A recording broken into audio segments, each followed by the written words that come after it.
Yeah, not the stat we wanted to hear, is it? Right, we are just a few days away from Scotland opening the Euros against host Germany. They've had their first training session at their base for the tournament, but they did have a bit of an injury scare during that session. Well, Luke Shanley was there for us. Luke, great to see you. I mean, Scotland, they've had plenty of injury concerns in the lead up to the tournament, and they had another one today with captain Andrew Robertson. What's the latest with him? Yeah, there was a bit of a panic. There he is here in the media centre. We can see the captain front and centre. And I think it's panic over just now because John Carver, and we'll hear from him in a minute, said that it was a precaution. And I did say that when we were down at the training ground.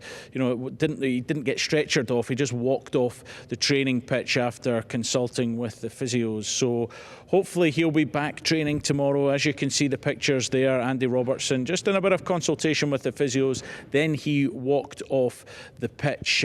He had been out there training around about half an hour before he felt there was a bit of discomfort and consulted with the physios and walked off. And just before that, maybe 10 minutes before that, Lauren Shanklin, the Scottish Premiership top scorer, the Player of the Year in Scotland this season with Heart of Midlothian, he had to go off as well. But again, he did have a couple of bumps and bruises from the two warm-up games against Gibraltar and Faro and also against Finland at Hampden Park. So that was another precaution. Scotland just not taking any risks. You said it, Emma, with regards to the injuries before the provisional squad was announced, the likes of Nathan Patterson, Aaron Hickey, and then when the squad was announced, Lyndon Dykes and also Ben Doak had to leave the squad due to injury. So this is what John Carver had to say in terms of an update with all the injuries. It was a precaution, really. He just caught the ball, just caught his ankle, but he'll train tomorrow. He'll be fine. And obviously at this stage we're going to be extra cautious. So he's okay, he's fine, and looking forward to joining in tomorrow. Is there any initial panic when you do see your captain walking off? It's never nice, is it? And especially with the luck we've had lately. So as soon as training was finished, I popped across, had a chat with him, and he's in good form, so he's fine. I did see Lauren Shanklin walking off as well. What's the issue there? Yeah, he had a little bit of a niggle from the other night, and he's in that process. Obviously, he played quite a bit game time in the two games that we've played, so we're just protecting him as well. And everybody's got their own programme coming back, as you well know, so he's fine. Everybody's good. Kenny McLean? Yeah, Kenny had the little issue before the game the other night, but again, he'll probably train again tomorrow with us, so he's fine. We're just, like I say, being a little extra cautious. And Stuart Armstrong as well, is he close to being in? Yeah, he'll be in with the group full time tomorrow, so that's good news as well. Yeah, definitely good news. And Luke, we were seeing pictures of training there, but I've also seen little bits on social media. It really feels like Scotland have had quite the welcome from the locals. Are they feeling the love now that they're over in Germany?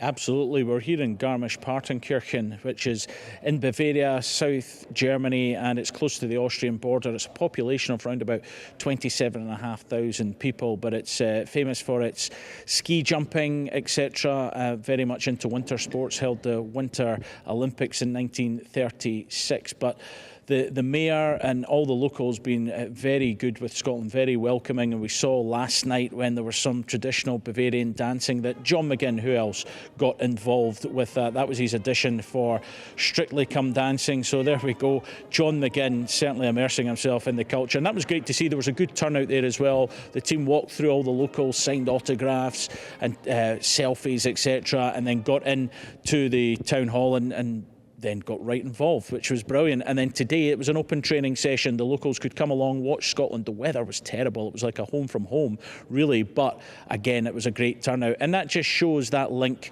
between the locals, the hosts, and also Scotland. They certainly want to be good visitors, and the hosts certainly are being good hosts so far. So that is great to see for Scotland as the preparations begin. But John Carver did say in the media conference that was good to do. It's all about building that bond. But the real work starts tomorrow, where it will be only 15 minutes open to the media for the training session, and then they'll get down to real work planning for this huge opening game of the tournament against Germany, and that is one we can't wait for. We'll have plenty more build-up throughout the day and throughout the week ahead of Germany against Scotland.